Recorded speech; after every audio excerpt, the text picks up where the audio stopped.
Hello and welcome. I am Anna Marie and I am joined by Paul and Mark today. And this is exciting. We are kicking off series 9. I can't quite believe we have got to series 9, to be honest. The podcast has been flowing now for over 4 years. So if you are a first-time listener, feel free to head back. And if you're a regular, welcome, welcome. So today we have Marc joining us from Canada, and I'm going to hand it over to him to introduce himself briefly. And yes, we have got plenty of time to go into the details as we flow through our conversation together. Well, thank you so much, Anna Marie. And it is absolutely a pleasure to be here with you and Paul and just explore everything outdoors. Really feeling blessed to be here with you both. A little bit about me. Oh my goodness. How much do we all enjoy talking about ourselves? I consider myself to be a lifelong learner, also an educator, and I would say someone who's has been with nature experiences my whole life, and thanks to my parents and my grandparents. And I really like to see myself as someone that connects the different modalities within the world of coaching, leadership, mindfulness, and that whole experiential sort of the physical intelligence piece into my work with teams and I would say individuals. And I'm sure a lot of what shaped me has been the years of sport coaching, and all through those years of sport coaching since the start, since I was 13 years old, just interest in human performance and the psychology around it. So this all sort of has lent itself to just the exploration of coaching outdoors. Over those years, just really blessed to both as an instructor of coach training programs. I've been able to train, been blessed and mentor coach for other coaches. What was really exciting last year in 2024 was I had the opportunity to create a session on nature-inspired leadership and facilitate it with Virginia Commonwealth University in the US. Really exciting project in terms of leadership and helping them see taking their journeys of leadership outdoors. And we had a pre-task assignment for that. So that was a really cool way before they even entered into the conversation by exploring nature and what it brought to them in terms of their own leadership. And that was just, the feedback was really exciting to get. So just envisioning taking all of that and always thinking about how I can take training outdoors,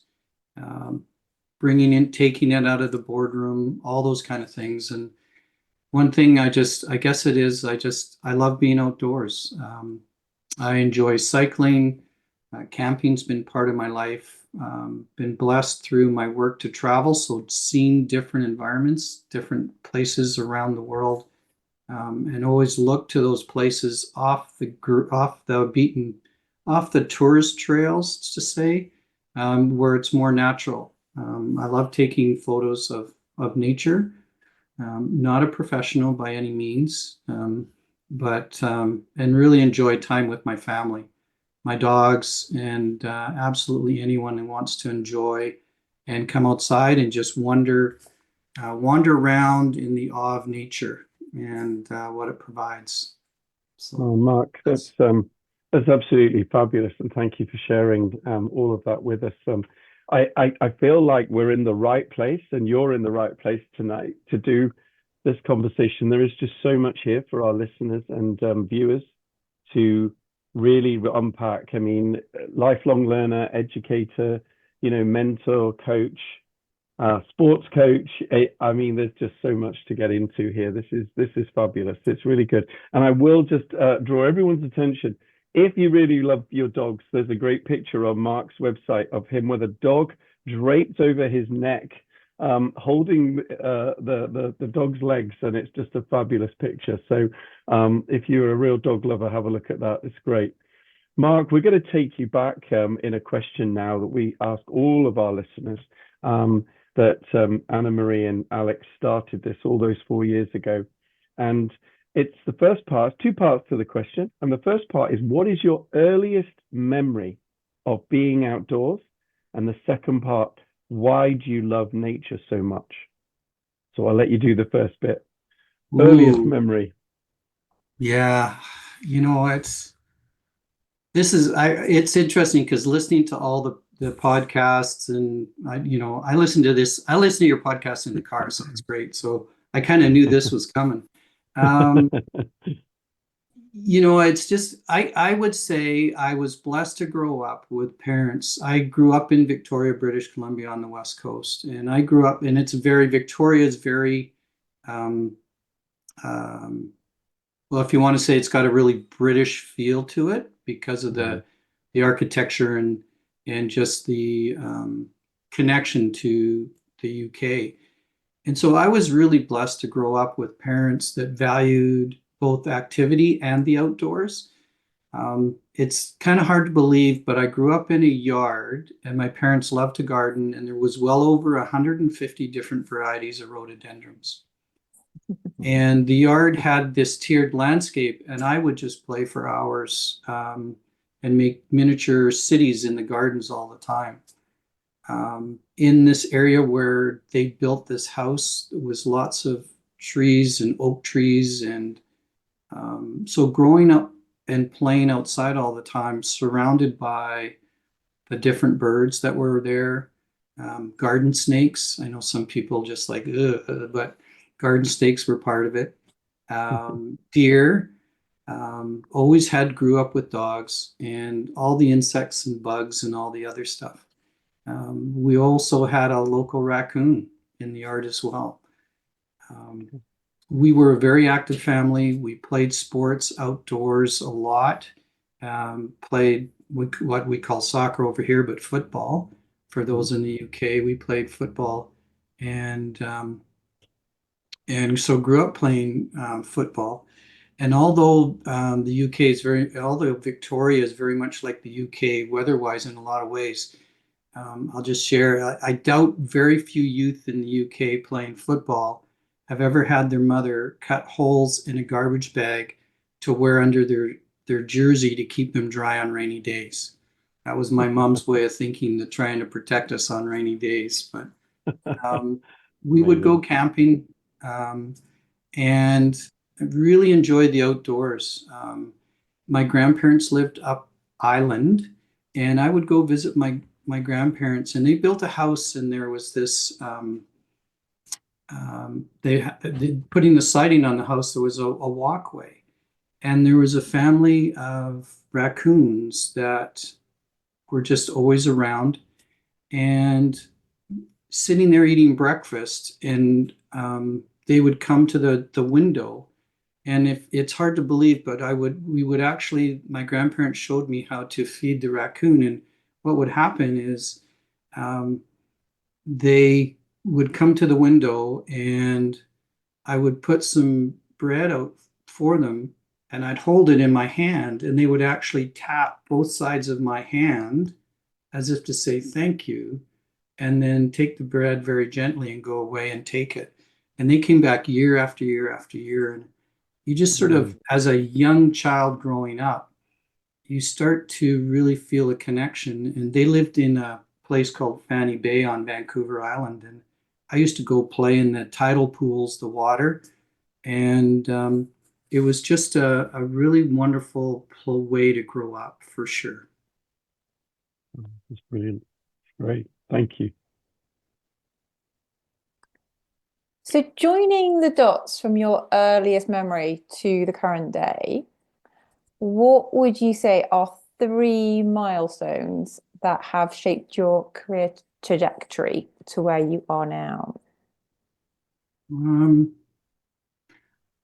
I would say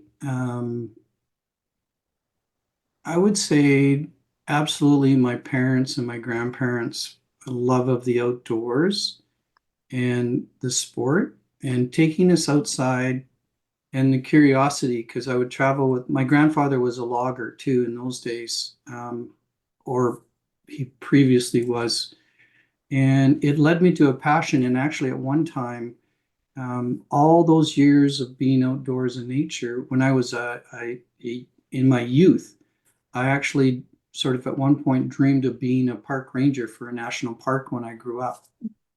Mm. Unfortunately, when that would be one for sure. And unfortunately, when I was going through school, looking at options, there wasn't a lot of opportunities there. And so I chose not to go that route and go to university to do that. Um, Through all of that, though, with my parents and things, I actually wanted to start a backyard zoo.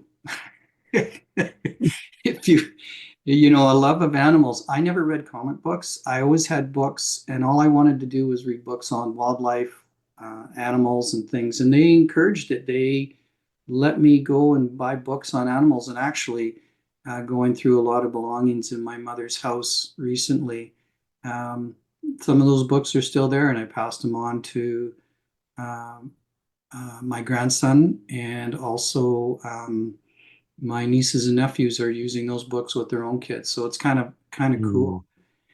Um, I would say the other part of this is just taking and spinning that further would be getting my bachelor's degree in my teaching degree itself.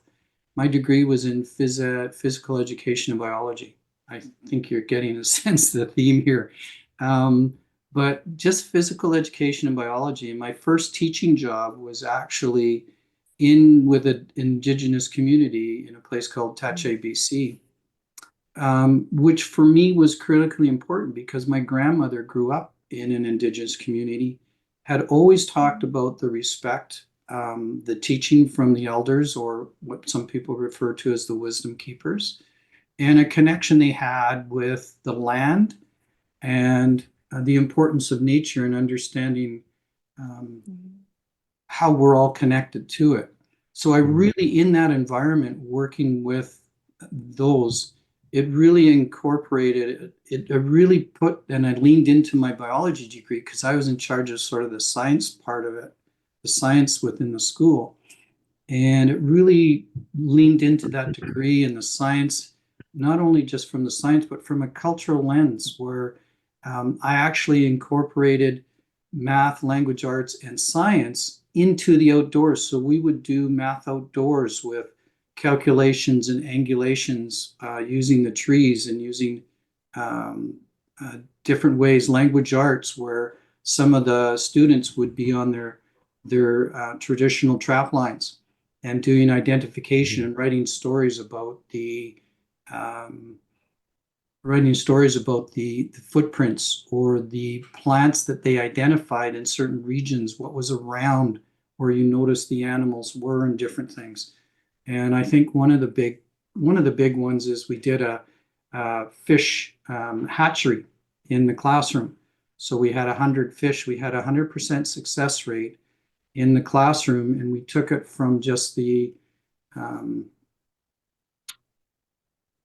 took it from the eggs all the way to the release in the river in a traditional ceremony. And those really embedded just a love of nature. And it's like the challenge was always bringing that back to the traditional school, which in a urban center was very difficult to do. Um, Mm. Thirdly, um, yeah, it's a great question because I would say validating all my beliefs and the life lessons from high performance sport and teaching. And when I went through and got my own teaching credentials in 2004, um, just to continually invest in my own education, and specifically in the last 6 years or so, with all the research coming out, just looking at how much more is being emphasized on mental health, wellness, and the outdoor space. and seeing research come out and actually physicians being able to prescribe outdoor space for patients. It's part of their prescription. And I'm sitting here going, way to go. Like, Yahoo, let's do it. Let's get more outside. So I hopefully that answers the question. I know I can get carried away sometimes with things I love to talk about, but hopefully that lands for Mark, all your guests. Mark, it really does. I think in those three points you've tied. I think we just really have understood so much of tying together how you've come to this point. There's that real deep love of grandparents and sort of that real connection when you were younger with the backyard zoo and the animals and all of that wonderful stuff. And then there's that almost the science comes in, the biology and connecting all of that stuff. And then it all comes together in validation and almost this rich tapestry of something you clearly believed in and you clearly lived and you've had all this wonderful knowledge over many years. And then there's this validation in the recent times where we all know, Anna Marie, myself, Alex, and we're living this validation now that potentially, particularly after COVID, and it's really people are beginning to open this up and realize. So it's a wonderful, in 3 points, I think you summed that up beautifully. So which is great. So leading me on then to, what specifically has inspired you to take your coaching outdoors? I mean, if you could bring it down to what is that inspiration, that one thing that got you outdoors? Oh boy. Okay. If you know me, one thing is a difficult thing to do. I have always, I think through all of this, the one anchor for me has always been more calm and peace in the outdoor space. And it's, I'll just, if I can, I'll just share a little story. In 2004, when I was doing, and this is where things sort of cemented for me, and I didn't realize it until many years later. When I was doing my coaching credentials and taking my coach training, something happened that was completely unexpected, and I never realized it until years later. But I had through the program, I had a scheduled mentor call, and I was on the road, and there was an accident and a road closure. And without realizing it at the time, it actually opened the door to having a mentor call, rather than cancel it, had a mentor call, pulled over to the side in case the traffic started moving, but went off the road, went to try and find a place where it was quiet enough. And I found a place by a log, just by a creek. It was a, low flowing water at the time. And at the time, I didn't realize the impact it would have on my future outdoor coaching conversations. And it completely changed. And both my mentor coach and my coach, and jokingly, the client that I was coaching actually said to me after, just said, "Where are you?" And I explained the situation. And they jokingly said, "Well, whatever it is, go find a log in a creek for all our conversations, because there's something special about how you are on the call today." And my mentor coach at the time could not believe the difference. And it never really dawned. I tried to replicate it, but I never really figured it out until a few years later by going outside. And especially in these last 6 years, spending the time outdoors with more intention to understand who I was being in the conversations, what's the impact the outdoors was having on me, physiologically, emotionally. And so it became a place where, man, I wonder if I can do more of this outside. And just reaching out and getting permission from some clients that, would you like to take this for a test drive? Those sorts of things. But yeah, no, I I love going outside. I actually used to, I always felt guilty because I love to ride my bike. And if I got stuck trying to create a program or trying to write something, I would take off on my road bike. And I live in an area where there's wineries and country roads, so not a lot of traffic. And I started to call my bike my therapist, but I started to feel guilty because I should be working in the middle of the daytime. People saw me, don't you ever work? I said, yes, I do. But I started and I asked my own coach and I shared this with her. And her question to me was, what if you give yourself permission that that's where you need to be creative, to find the way forward for the situations you're looking for? And it completely changed the game because it became part of who I was, is just going on those rides to sort through things and realize in my own mind that's where I needed to be, was that physically moving space. And as you say, like biology, like trying to understand the physiology and neuroscience behind what was happening to me on those rides that allowed me to be that creative thinker. And I called my bike my therapist. My bike was always my therapist, and it just really took me into a deep dive into the mental health and well-being and the research and all the other parts of.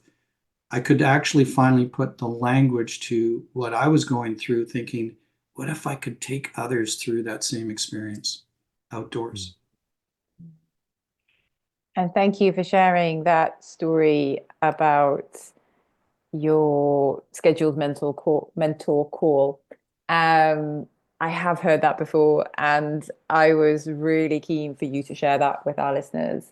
And the fact that this was back in 2004, and that Mhm. was ultimately remote coaching outdoors, which is still, even now, a lot of coaches are stepping into it, overcoming the technical challenges, the coverage, and the power of how effective that it can be.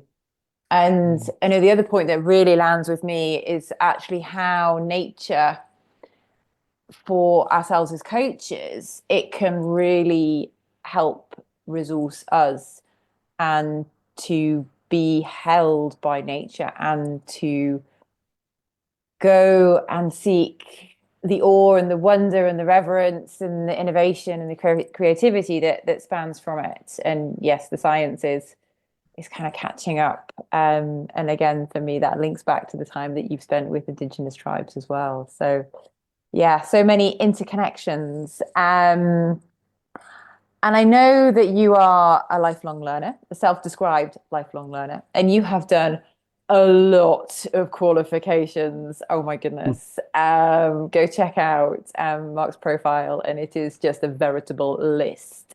And again, we're gonna encourage you to kind of narrow things down, and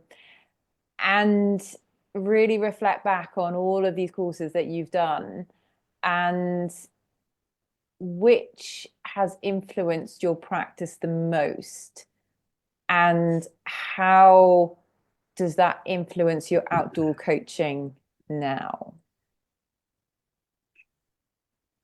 Hmm.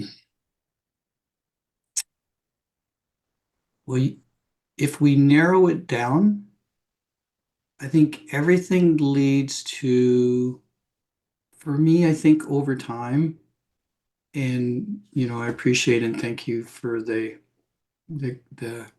acknowledgement about the lifelong learning. One of the courses that changed a lot of, I think, how I was showing up and what I was bringing into the coaching space was getting my coaching supervision credentials. So being a mentor coach is different than being a coach supervisor. And that really changed because it allowed me to have conversations with not only people, but other coaches about who they're being in the space that they're operating in. And that just goes back to attaching one of the books that I read that really got me into that whole sort of neuroscience part was a book by Amanda Blake, Is Your Body Is Your Brain?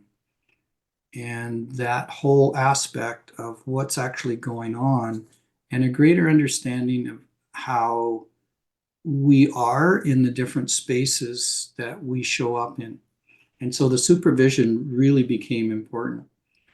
And what I'm really excited about right now is you and I, Anna Marie, get to spend some time together because now I'm on a journey with you through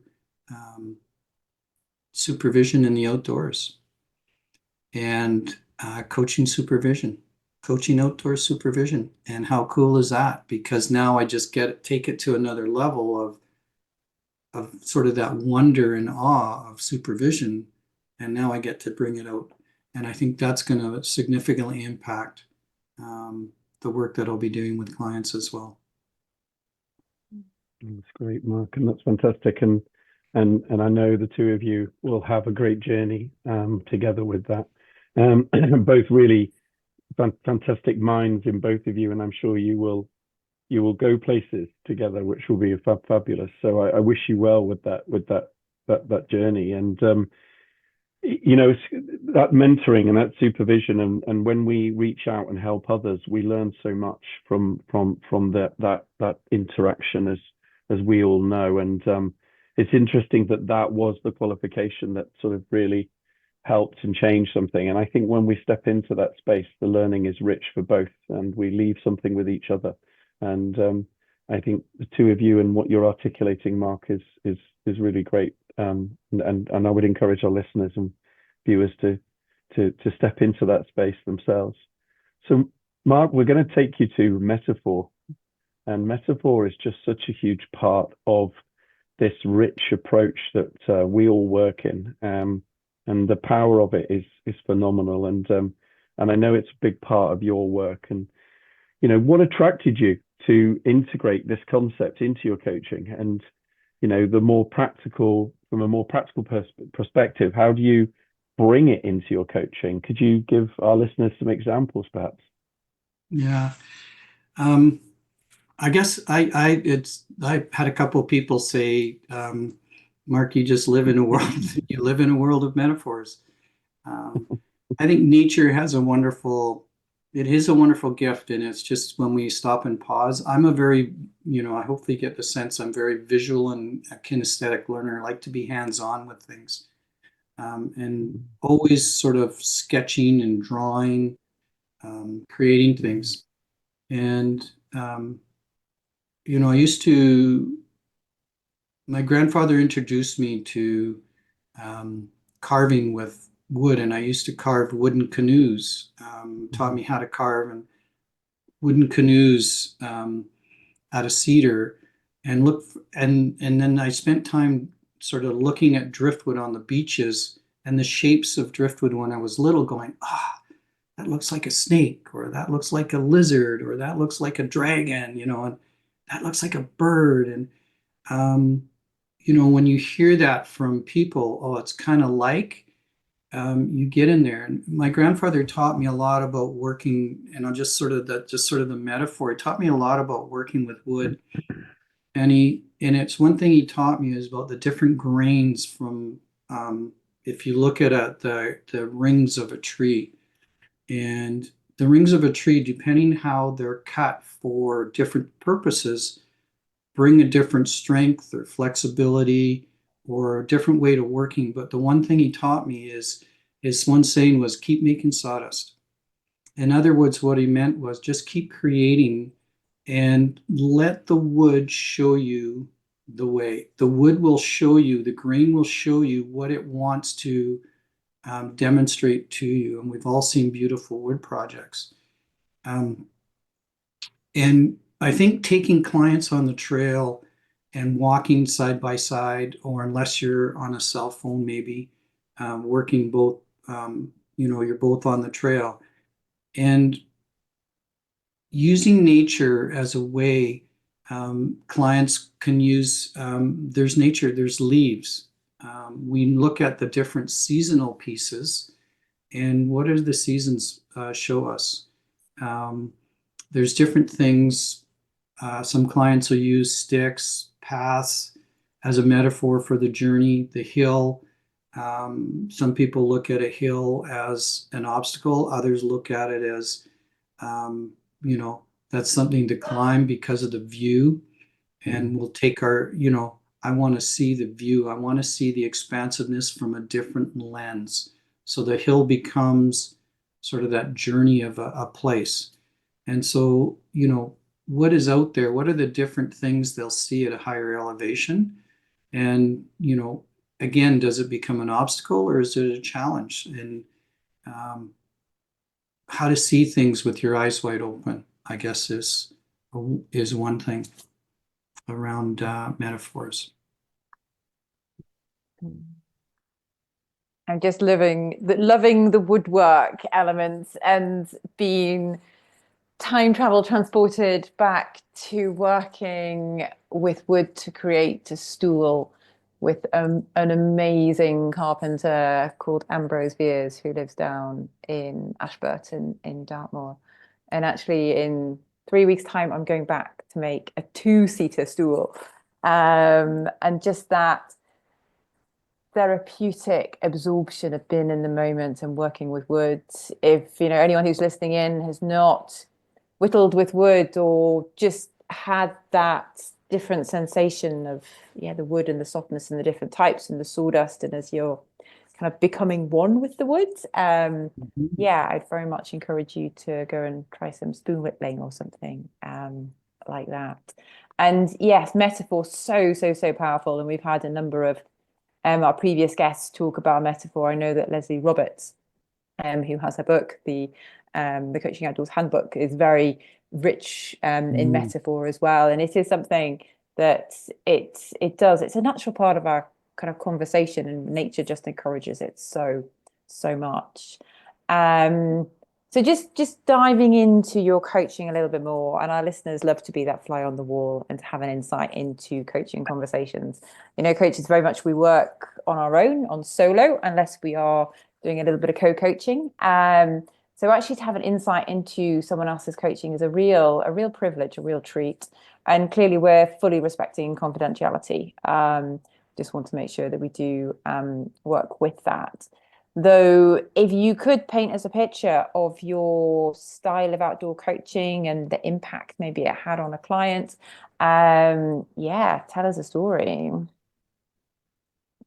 Well, I can take you on a little bit of a journey with a couple clients potentially, and if you just envision walking along a path, and I mean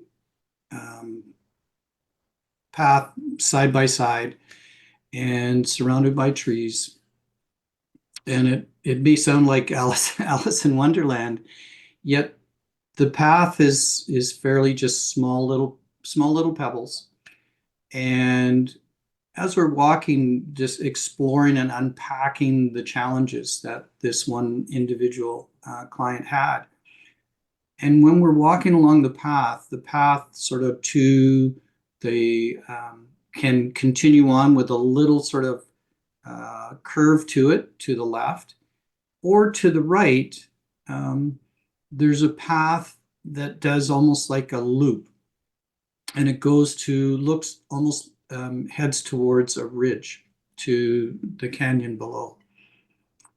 And there was a real pause, and this client chose, and we discussed the pause and what was behind the pause of looking at these two paths, because the one path was fairly smooth, not difficult at all.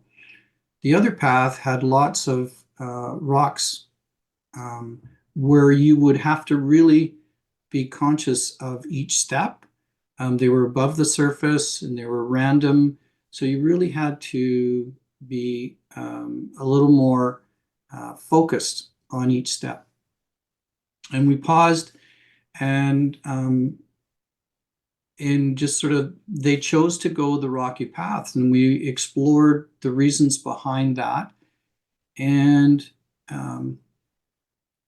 it was, the reason behind it was, I want to go this way because it's going to force me to slow down versus keep the same pace.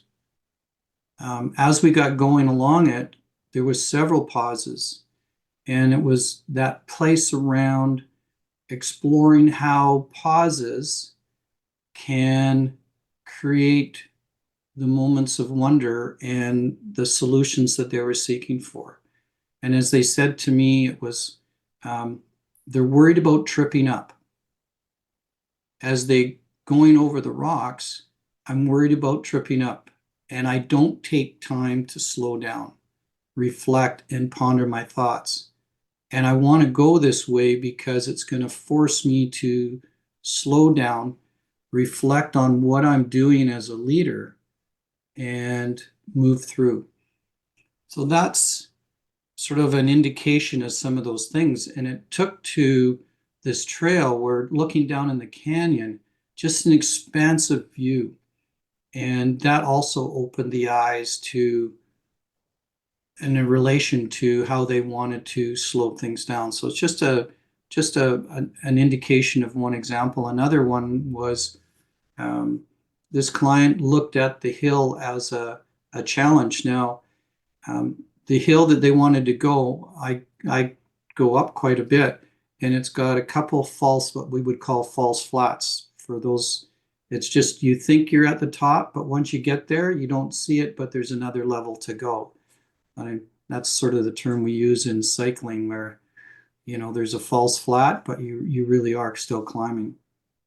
And they wanted to push themselves to see things differently, but also wanted to internalize what it felt like through the challenge of climbing. And they got to the first level, and we talked about the inner experience, and we also talked about the view. And they turned to me and said, "We're not there yet." And I was looking, I was a little more concerned because of what they were experiencing. And they looked at it, they looked and said to me, "I see part of the view of the vision I have for the company, but we're not there yet." And they wanted to keep going. So we kept going up. We kept going up. And on the way up, we collected several cacti sort of attached to our shoes. So by the time we got up there, you got all these cacti, and a couple are coming through your boots, and you can feel the little pricks on your feet. And they talked about pushing through the discomfort of going through the challenge, dragging along little things that felt prickly but weren't really that big a deal, and things we could get rid of. So just a couple examples of, where some clients have, and how we have those conversations with them about what are they experiencing, and the view was stunning when they got to the top. That's what they were looking for, was the expansiveness of the view and the celebration of pondering up top with their thoughts as well. And they started to journal, which was great. So we just enjoyed the journaling and let them journal at the top of the hill with the expansive view. I'll leave it there. That's brilliant, Mark. Thank you so much. That's great. And just two great examples of the use of metaphor in the work that you do. And thank you for sharing that. And that will really help many of our listeners to understand that process. And it's fantastic. And I've seen myself the power of hill, both in positively and myself. And I just love the path and the slowing down. And again, there's a lot of this, you being able to help them to interpret and question and open that up, that learning and stuff. And you know, it's really wonderful. And I also wanted to draw back your previous question as well. There was something you touched on, which is, and sometimes some of our listeners are interested in, Mark, and that is the fact that you sketch and you draw. I just want to bring that in, that it's that power of observation in metaphor. When you do sit and you draw and you observe and you stop and you reflect, it can really help you. The same with the wood. You look at the wood, but there was something you mentioned there, and it really just sparked a little thought that I think there is some power in that, that when we sit and draw and we really observe, we start to notice. And I can see you now sketching, and that's marvelous.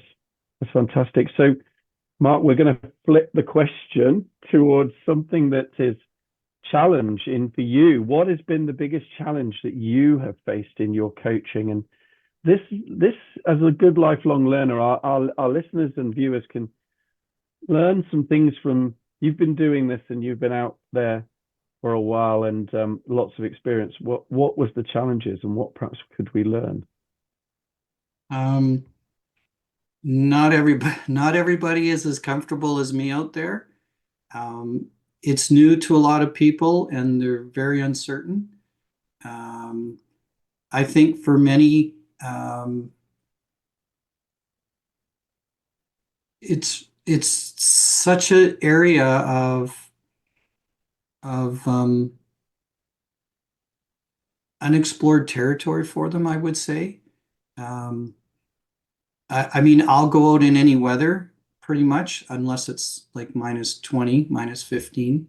I have a client that actually, it was -20 and they wanted to go for a walk, and it was like, okay, game on. That's not for everybody. Sometimes in the outdoors, I think the biggest challenge is finding out what some people's fears are. You get on the trail and you know, I think you need to express it to some people, is you might see some field mice. You might see wildlife. When I go on the trail, like right now at this time of year, it's actually coyote mating season. That's very uncomfortable for a lot of people. So carrying coyote spray, or in another few weeks, another month or so, it's going to be, the bears are going to be coming out of hibernation. So carrying bear spray. And so being familiar with and being comfortable in the outdoors, I think there's a lot of work to do before, because if people are uncomfortable, they're not going to think, and they're going to think, their thoughts will not go as deep because of the discomfort or the uncertainty. And for me, it's having people be very, very comfortable with the environment that we're walking in. And it's really interesting hearing you talk about Canada and the different challenges that you face over there with coyotes and bears. And you know, I'd describe myself as kind of comfortable in the outdoors. I've led expeditions all around the world, ex-military, and then when I hear kind of like bears coming out of hibernation, I'm a bit like, yeah, that's not my comfort zone. So it really does go to show the global differences that need to be taken into consideration. And you know, I do the majority of my work, whether it's kind of London, urban, or in the Southwest, more in like, you know, the lowlands, agricultural, urban fringes of Somerset, and Bristol, or down on the coast. So yeah, coyote spray, I would not have a clue. And it is such a valid point, because ultimately the space where we want our clients to be is so that they can do the work, that they feel comfortable, that they feel psychologically safe and emotionally held by the land. And as coaches, we need to be so aware of how our lived experiences from childhood, our values, our beliefs can shape assumptions around. But everybody loves the outdoors. Everybody feels super safe, and particularly as we're spending more time, and younger generations coming through are more living within urban areas and are spending more and more time indoors and on screens, actually nature for a lot of people is scary. It is unknown. And how do we work with that and do the preparation before we potentially head outdoors? And this is leading us really nicely into the whole kind of practical aspects of coaching outdoors. And coaching outdoors in itself is such a massive big umbrella term. There's so many different types. Though for you, what are the practical top tips that make coaching outdoors easier for yourself as a coach, but also for your clients? I would say, for me, do my homework on the trails, know the trails really well and the areas we're heading into. Take track of the time that it takes to do the trail if you're going to do a loop. And I think for some clients, like I'm a morning person, and I love it when clients want to get out there early because it's like the sun is coming up, the birds are singing, and there's a calm and there's a peacefulness on the trail. And the spaciousness to ponder thoughts is so much greater at that time. But I have a lot of clients that aren't morning people. And again, just being aware of the comfort level. And you brought up a really important part, is holding that sacred space and holding that, the psychological safety that they know they're in good hands. And that trust is so important. And like all coaching relationships, the trust has to be so rich that they are no problem walking side by side. Being aware of being in cell range in case anything happens. Am I in cell range? Am I not? What equipment do I need? And make sure those things you've got a backup charger. I take and I provide with my clients, I have waterproof paper and waterproof pens because there may be dampness, but they still want to, like Paul, to your point, like journaling and stuff. It's so much, for me, it's like taking them away from the technology. And yeah, we could have them sort of write onto their, type in their phones, which is kind of nice. Yet there's something special about paper and drawing and etching ideas. And so and the other part is I take a couple of those condensed foam pads just for sitting on logs, sitting on walks. You want people to, if they're uncomfortable, your thoughts don't surface the way they should. So we want to minimize all the discomfort as much as possible, and doing it that way.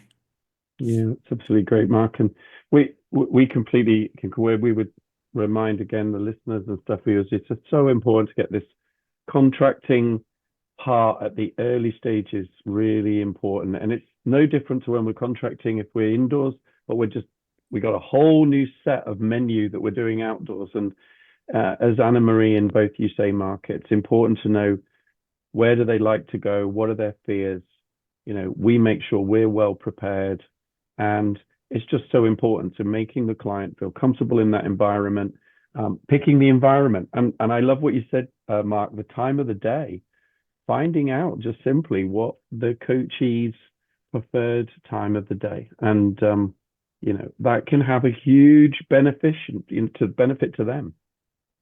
I mean, I myself yesterday, first time I did it, I finished some team coaching yesterday, and I was actually sat under a tree at dusk, and I had the silhouette of the branches. We're not in leaf at this moment in time. I took my 2 Labradors, my dogs, and I just needed to download. I'd had a busy day team coaching, really, really, dynamic. We're all lots going on, and it was just lovely. The branches were all silhouetted, and we'd been working on succession in the day. And the little twigs all reminded me that succession was living right in front of me, silhouetted by the moonlight coming down. And there were all these big branches and little branches. And I suddenly connected succession, and I was just sitting under a tree at dusk. And so sometimes just different. I haven't done that for a while. And so you're absolutely right, Mark. I love that. That really brought that thought to me about the time of the day is so important. So, Mark, we're going to ask you some changes. And over 20 years, will have seen so many changes in the outdoor space and nature-connected coaching community. And we're just keen to understand what is it that you've noticed that's changed over these, what's really coming to the fore? I would say the credibility of the research, for one. Really excited because just yesterday I saw an article from somebody I'm so excited to meet this summer, Jonathan Passmore, about coaching in the outdoor, another one of his studies. And it's peer reviewed. I think this is the one thing that's starting to surface is peer reviewed research on the benefits of coaching outdoors. And for me, that's validating so much more of the work we do, and also validating within EMCC or ICF programs getting credentialed that they are research based. And it's not just the flavor of the day, it's actually research and science based. And for me, that's really exciting that the work we do is backed up by research. And it's really exciting. So I can hardly wait to get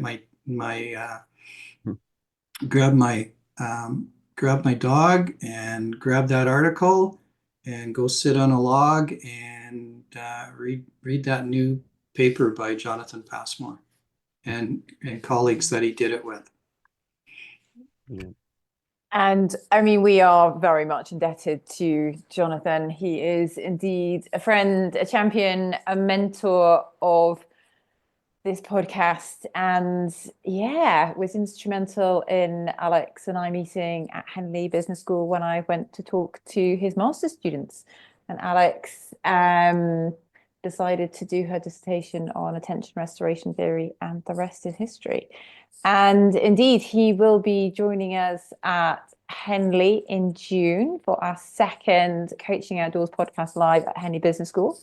He is doing his keynote. He is also bringing Ellie Lloyd-Jones to have a conversation about the Source to Sea project that is going throughout this year, which is really, really exciting. And Mark, the fact that you're going to be coming from Canada to join us as well makes it a truly global affair as well. And I know that you are keen to meet as many outdoor coaches when you're in the country as well. So listeners, if you are coming along, do reach out to Mark. He is being super organized and getting a schedule of people to meet and greet, and to make sure that his time in the UK is as productive as possible, because clearly when you're kind of traveling over from Canada for this conference, this festival, you want to make the most of it. And so turning to the future, what hopes do you have for the future of outdoor and nature connected coaching? Well, I think it maybe follow up in just sort of what we were just talking about. I absolutely want to see it, and I'm so thrilled that the Coaching Outdoors Summit Live 2024 was one day, and now it's two.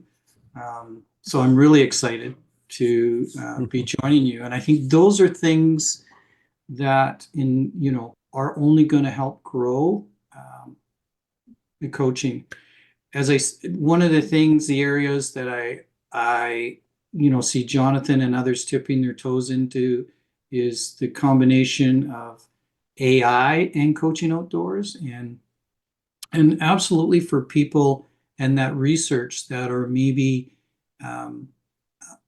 unfortunately due to health are unable to travel into the outdoors through the AI and use of technology, at least get the chance to experience sort of the visual part, not necessarily, I don't know, technology can get the smells, but the visual cues that can help stimulate from a neuroscience point of view the neurology of the senses and help them stimulate in different ways to enjoy the outdoors as well. So those for me, and just again, further research to embed the power of outdoors, especially for in the field of mental health and wellness and the benefits of it. And hopefully hopefully there's some projects on the horizon somewhere about the research and investing in coaching outdoors and specifically around the benefits for mental health for people. Yeah, brilliant. Marc, thank you so much. And we're kind of coming towards the close, and we always love to invite our guests just at the end to, how can people find out more about you, Marc? Because I am certain today that listening to you, they'll be fascinated to find out more. So how do they find out more about you, get in touch, etc.? So yeah, and also just sort of that whole resource piece as well. Sort of, what resources would you recommend? Well, let's just start with we'll start with the resources right away, as this podcast is one that got me connected with Anna Marie. Just listen to the podcasts, and the learning that is phenomenal. And it just really opened the door to listen to the other people speaking about coaching outdoors. And it just led me to connecting and reaching out to others in the outdoor space, the research and the different books that are out there, and the resources that are there. I know Anna Marie mentioned one of the books, and also a wonderful program from Leslie Roberts, her Coaching Outdoors book. And I took Leslie's program on nature as co-facilitator. Also taking Anna Marie's program. Not going to forget that one, Anna Marie, and taking it outside. And there's so many wonderful resources and books. One of the ones that sort of started a part of that journey too was by Peter Hawkins and Eve Turner and some others. I believe it's called, and I hope I get it right, Ecological and Climate Conscious Coaching. Yep. That one's been around for a while, but definitely helped. A book that I really enjoyed just because of the way I think is Gary Pratt's, I believe it's called The Creativity Factor, and the work that he does outdoors. And there's so many, but one that really sort of stirred in me as an educator too was one called The Adventure Revolution by Belinda Kirk. Really wonderful. For those that want to know a little bit more about sort of the indigenous part of outdoors, there's a book called Braiding Sweetgrass, by Robin Wall Kimmerer. I probably didn't pronounce her name right. And it's based on the indigenous connection to plants and nature, and how we can connect deeper, and the meaning of it. So those are some of the ones. And I would also suggest for those starting to take clients outdoors is making sure you get some sort of outdoor wilderness first aid, even for bee stings or even for a slip. How do you handle those situations with clients? Again, that whole trust piece. And for me right now is LinkedIn. I'm on LinkedIn and Instagram, and I just started connecting with Blue Sky. I've recently stepped away and left behind. I know there's mixed thoughts on it, but I recently stepped away from both Facebook and Twitter. And my website is there, but it's going to be getting redone, but it's there for now. It's there the way it is. Brilliant.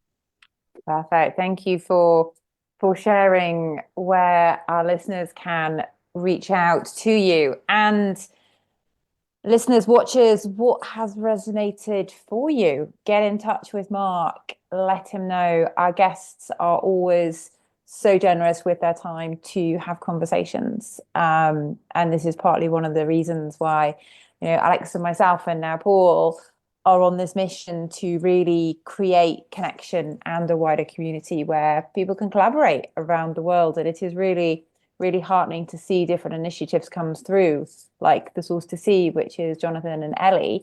And I know that James Farrell and Karen Liebenguck are collaborating on an event at Net Wilding in July. So what is possible? What listener listening in now, what do you want to bring to life?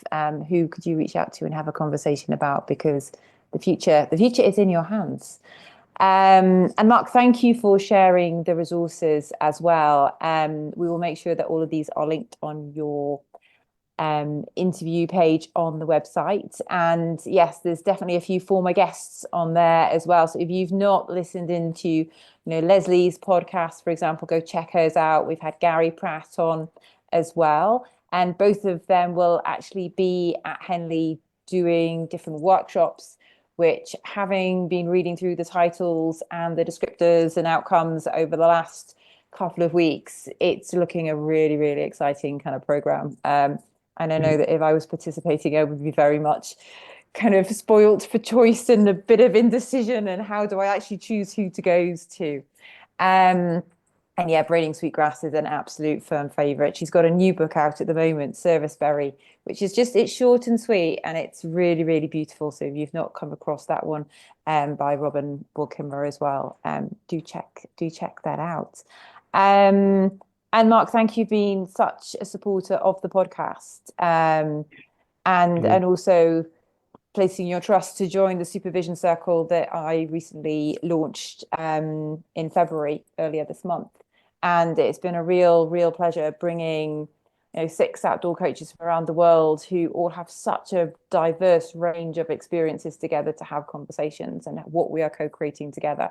It's a closed circle running over 6 months, and I'm been delighted, really feel really grateful for the interest, and I would love to hold more of them as well. So listener, if that is something that you might be interested in the future, drop me a message. I've got a list of potential individuals who would be interested next time. And so thank you Marc for your time. Thank you Paul for being co-host as ever. Thank you Marc.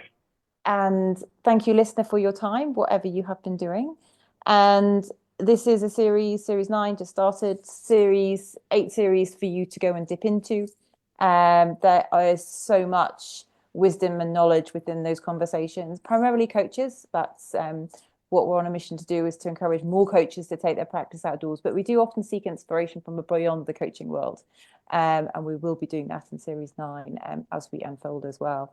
Clearly, Henley, our flagship event, has been peppered throughout this conversation.